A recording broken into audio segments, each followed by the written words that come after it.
The ping of my phone cut through the hum of my sewing machine. A vintage singer I'd scored at a flea market. I was in the back of my boutique, Stitch and Swagger, hemming a pair of thrifted bell-bottoms for a client. The text was from Ethan, my fiancé of 5 years. "I'm done, Lauren, headed to LA with Chloe. Cleared the joint account. Peace. No emojis, no remorse, just a digital middle finger." I sat there, needle poised mid-stitch, the smell of lavender candles mixing with the faint musk of second-hand fabric. A customer up front called out, asking if I had any maxi dresses in burnt orange. I forced a grin, yelled, "Check the rack by the mirror," and kept my hands steady. The only hint my heart had just been curb-stomped was a twitch in my left eyebrow, like I was side-eyeing Ethan's entire existence.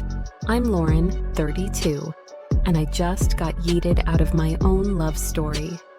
But while Ethan was probably blasting Drake in some convertible with Chloe, his 24-year-old muse from the yoga studio, where he found himself, I was already plotting my counterattack.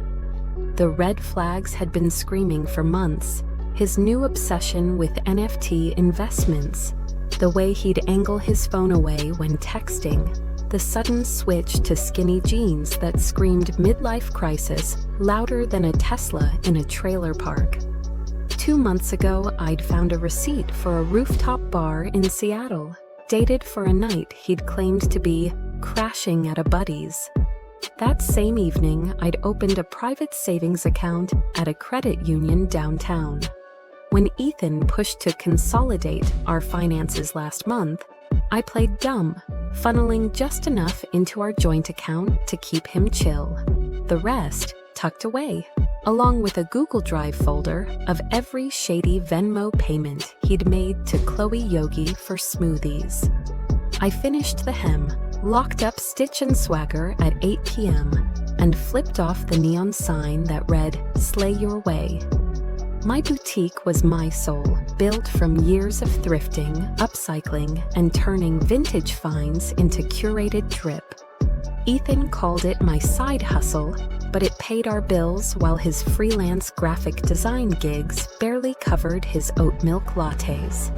As I walked to my loft, mine, thank God, since I'd inherited it from my mom, and never added Ethan to the lease despite his whining, I called my lawyer, Zara. "He bailed," I said, my voice smoother than a SZA track. Texted he's splitting and drained the account. Zara, who I'd looped in after spotting Chloe's glittery scrunchie in Ethan's car, was ready. "My papers are prepped. I'll file tomorrow. You want him served in LA? Nah," I said, unlocking my door with a smirk. "Let him think he's starring in his own rom-com first." Another text from Ethan hit. "Don't trip, Lauren. Chloe vibes with my soul. You'll be fine. Stitch and Swagger's your thing. Age is just a number, LOL." I snorted. Bro had the audacity to LOL while nuking our life. I screenshotted it, adding it to my evidence folder. "Keep digging your grave, pal." Inside, I poured a glass of Pinot Grigio, none of Ethan's cheap boxed wine nonsense, and sank into my velvet thrift store couch, surrounded by succulents and framed vinyl covers I'd collected over the years. The loft was my sanctuary, a gift from my mom, who'd always said, "Lauren, never let a man hold the keys to your kingdom." Real talk. Ethan had begged to get his name on the deed, but I dodged it with a vague legal hassle excuse. Gut instinct, 1, Ethan, 0. My phone buzzed again. Used the joint card for our flights and hotel. My parting gift. "Enjoy your little shop." "Oh, Ethan, you adorable moron." I called the credit card company. "Hey, this is Lauren Carter. Need to report fraudulent charges and yeet an authorized user." The rep, a woman named Tanya, sounded like she was grinning as I forwarded Ethan's text admitting to the charges. 2 business-class tickets to LA and a suite at the Chateau Marmont? Cancelled. Ethan and Chloe would roll up to the airport tomorrow to find their Hollywood fantasy DOA. I leaned back, sipping my wine, picturing Ethan's smug grin as he sent that text. He probably thought I'd be ugly crying, begging him to stay, while he and Chloe posed for Insta stories. Instead, I was channeling Sun Tzu. The supreme art of war is to subdue the enemy without fighting. Stitch and Swagger wasn't just holding steady, it was popping off. I'd launched an online store last month, and my upcycled vintage pieces were selling faster than TikTok trends. Ethan's little shop was out-earning his crypto flops by a mile. The next morning, my phone lit up with Ethan's meltdown. Yo, what the hell? The tickets are bunk, hotels canceled too. Answer me, you shady witch. I muted his number and strutted to Stitch and Swagger. Saturdays were a vibe. Genzers hunting for Y2K fits, moms snagging boho dresses, influencers filming sustainable fashion reels. I was in my element, helping a teen score a perfect Levi's denim skirt, when my phone vibrated with a call from Ethan's brother, Caleb. "Lauren, I'm so sorry," he said, sounding like he'd just seen a ghost. "Ethan told us you were holding him back, but then he bragged about taking your money. I had no clue he was this grimy." I put him on speaker while I tagged a rack of silk scarves. He mentioned charging his LA getaway with Chloe on our card. Dead silence. Then, "Nah. Damn, he's trash. Mom's pissed. She saw his texts. He's crashing at Chloe's, but her roommates are over his vibe." I chuckled, imagining Ethan, 35, squatting in a cramped LA apartment with a pack of 20-somethings. "Appreciate the heads up, Caleb, but my lawyer's got this. Gotta keep it low-key with Ethan's fam for now?" By noon, Zara texted, "Emergency hearing set for Monday. Ethan's texts are a slam dunk. Judge will eat this up." Chloe's TikToks are icing on the cake. She's posting about their LA glow-up and throwing shade at you. I checked Chloe's profile. There she was, twirling in a crop top, captioning a video. "Haters stay pressed, we're living our best." Girl, your best is a Motel 6, since the Chateau Dreams tanked. That night, I hosted a pop-up at Stitch and Swagger, debuting a line of upcycled denim jackets. The place was packed. Local bloggers, small business owners, even a few Etsy sellers scoping my vibe. A woman in her 40s, snagging a studded jacket, leaned in. "Heard about your ex? Dudes like that think they can dim your shine, but you're out here glowing." I grinned. "Just keeping it 100, sis." Monday's hearing was pure poetic justice. Ethan rolled in wearing a knockoff Balenciaga tee, his hair slicked back like he was auditioning for a reboot of Entourage. Chloe was MIA. Word was she'd ditched him after their motel saga. Zara laid out our case like a Netflix doc.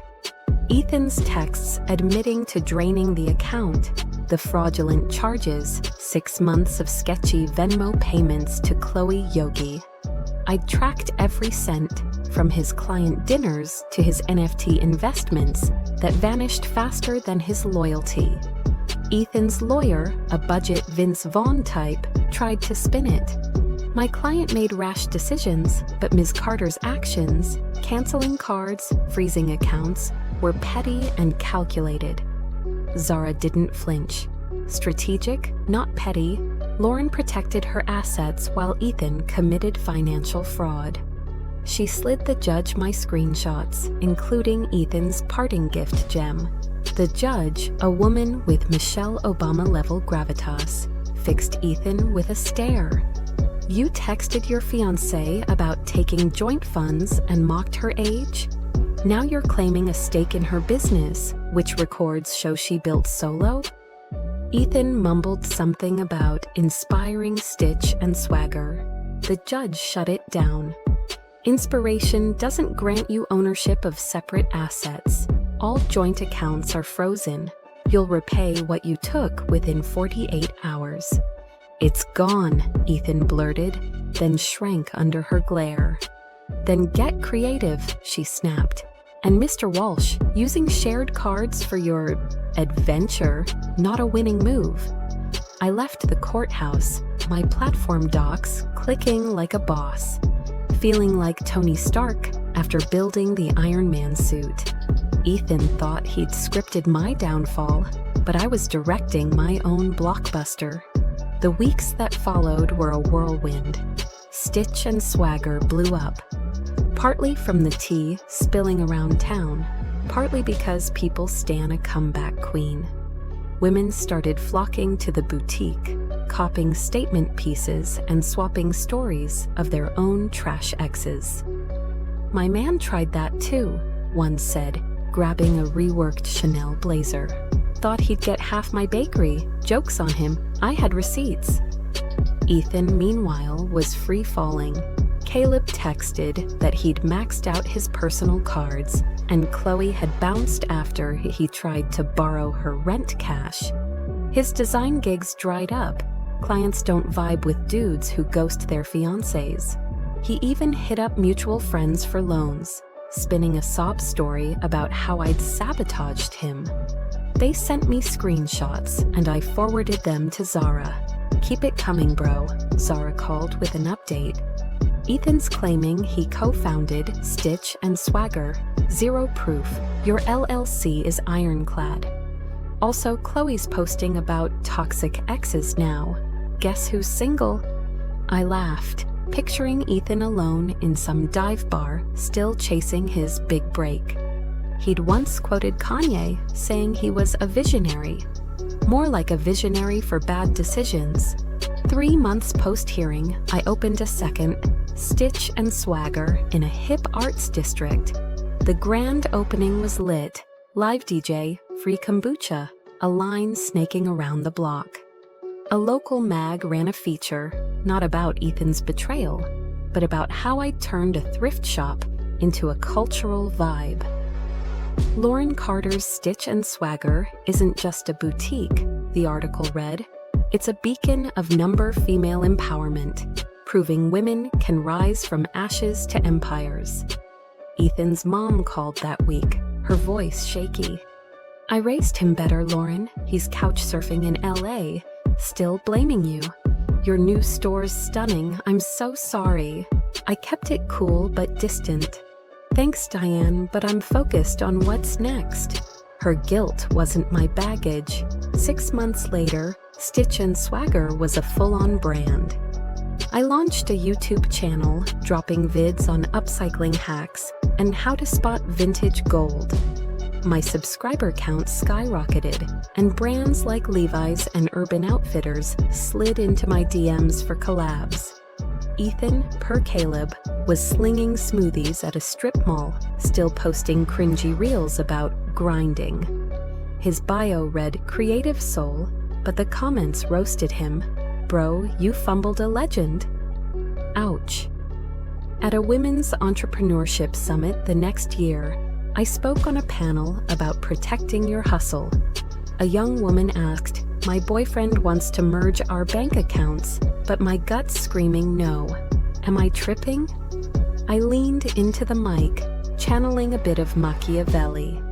It is better to be feared than loved if you cannot be both. Then I added, my ex called me paranoid too, right before he tried to tank my empire. Trust your gut, it's your inner Sun Tzu. Paranoia's just intuition with a paper trail. The crowd lost it, and I caught my reflection in a window, grinning, unstoppable, a far cry from the woman who'd read Ethan's text a year ago. Stitch and Swagger wasn't just a business. It was my proof you can take a hit and still build a dynasty. Ethan thought he'd shatter me, but all he did was spark the flame. 2 years out, I got an email from Ethan. No subject, just, "I screwed up, Lauren. Your empire's unreal, and I'm proud, even if you hate me. Can we talk? I archived it without a reply. Let him stew in his LA smoothie shack. My phone pinged with a new order from the Stitch and Swagger site. I smiled, thinking of the framed screenshot in my office. Ethan's peace text, now a dusty relic of the day I chose myself. The 3rd anniversary of Stitch and Swagger was a banger. I hosted a block party outside the original boutique, with food trucks, a live muralist, and a pop-up shop for my new upcycled accessories line. The crowd was electric. Locals, influencers, even a few celebs rocking my designs. A teen with blue hair bought a reworked Gucci belt and said, "You're my hero. My ex tried to dull my vibe, but I'm out here shining because of you." I handed her the bag, my logo bold on the side. "Keep glowing, sis. The best revenge is winning." But the real tea came a week later. Zara called, laughing. "You won't believe this. Ethan tried to pitch a vintage fashion startup to investors. Used your business model down to the upcycling angle. They Googled him, found the divorce articles, and shut him down." I cackled, picturing Ethan fumbling his pitch like a bad Wolf of Wall Street audition. "Sun Tzu would be proud," I said. "Appear weak when you are strong, and strong when you are weak." I played weak, and now I'm untouchable.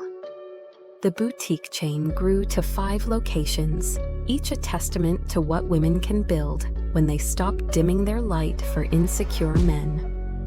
I started mentoring young entrepreneurs, sharing my story at TEDx events and college panels.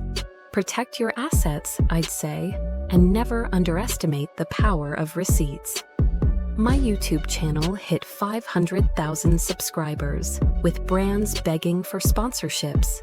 I even launched a podcast, Slay Your Way, diving into stories of women who turned betrayal into boss moves. Ethan's mom showed up at the 5th anniversary of Stitch and Swagger, rocking one of my reworked denim dresses. "I saw Ethan last month," she said quietly. "He's back in Seattle, working odd jobs. He talks about his glory days with you, like he didn't throw it all away." I nodded, rearranging a display of vintage sunglasses. "He didn't lose me, Diane. He lost himself." She paused, then smiled. "You're like that Black Widow chick from the Avengers, taking down the bad guys and looking dope doing it." I laughed. "Natasha Romanoff wishes she had my thrift game." As she left, I thought about Ethan's text, his casual cruelty, his assumption I'd crumble. He'd tried to write my ending, but I'd flipped the script. Every new Stitch and Swagger store, every sold-out design, every woman who walked in and left feeling unstoppable. It was all proof that betrayal doesn't break you unless you let it. Like Sun Tzu said, in the midst of chaos, there is also opportunity. Ethan's chaos was my origin story, and I was just getting started.